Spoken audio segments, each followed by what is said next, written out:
تہ تیغ کر دیا اور ابو عبیدہ رضی اللہ تعالیٰ عنہ کو اٹھا لائے۔ ان کا پاؤں کٹ گیا تھا اور جنگ کے چوتھے یا پانچویں دن جب مسلمان میدان واپس آ رہے تھے، وادی صفرا میں ان کی روح پرواز کر گئی۔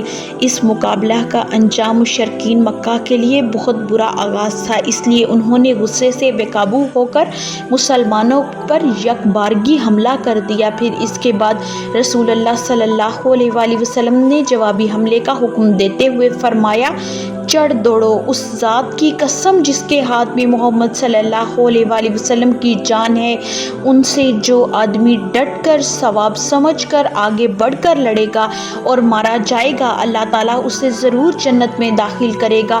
پھر جب جنگ شباب پر آ گئی تو آپ صلی اللہ علیہ وآلہ وسلم نے اللہ سے دعا فرمائی، اے اللہ، اگر تو نے اس چھوٹی سی جماعت کو ہلاک کر دیا تو زمین پر تیری عبادت کرنے والا کوئی نہ رہے گا۔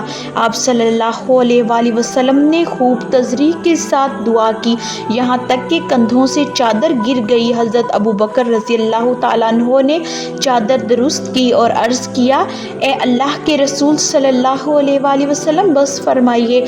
آپ صلی اللہ علیہ وآلہ وسلم نے اپنے رب سے بڑے الحاح کے ساتھ دعا کر لی۔ ادھر اللہ پاک نے فرشتوں کو وحی کی، میں تمہارے ساتھ ہوں، تم اہل ایمان کے قدم جماؤ، میں کافروں کے دلوں میں رعب ڈال دوں گا۔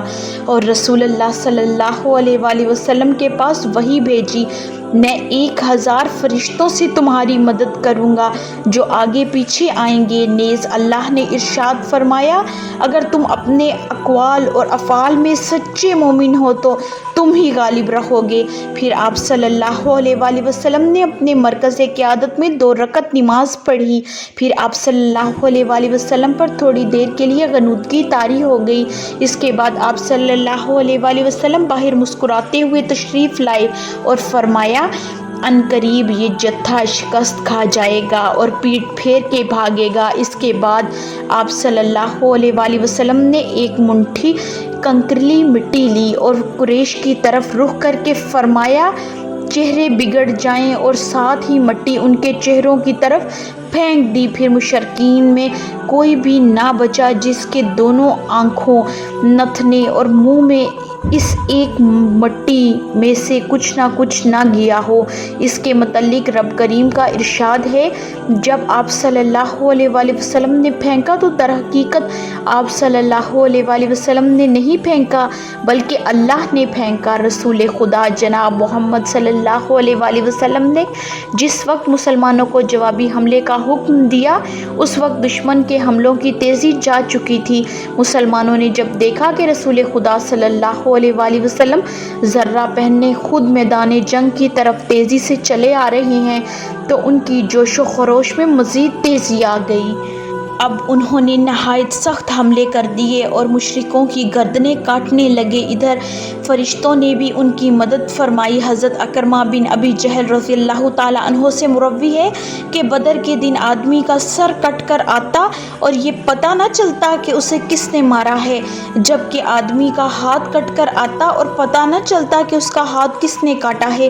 ایک انصاری صحابی رضی اللہ تعالیٰ عنہ حضرت عباس بن عبد المطلب رضی اللہ تعالیٰ عنہ کو قید کر کے لائے تو حضرت عباس رضی اللہ تعالیٰ عنہ کہتے ہیں، واللہ اس نے مجھے قید نہیں کیا ہے، مجھے تو ایک بغیر بال کے سر والے نے قید کیا ہے، وہ چتکبرے گھوڑے پر سوار تھا، اب میں اسے دیکھ نہیں رہا ہوں۔ انصاری صحابی رضی اللہ تعالیٰ عنہ نے کہا، اے اللہ کے رسول، انہیں میں نے قید کیا ہے۔ آپ صلی اللہ علیہ وآلہ وسلم نے فرمایا، خاموش رہو، اللہ نے ایک بزرگ فرشتے سے تمہاری مدد فرمائی ہے۔ اس جنگ میں ابلیس لعین سراقہ بن مالک کی شکل میں مشرکین کے لشکر کے ساتھ تھا، لیکن جب اس نے فرشتوں کی کارروائیاں دیکھیں تو فرار ہو گیا۔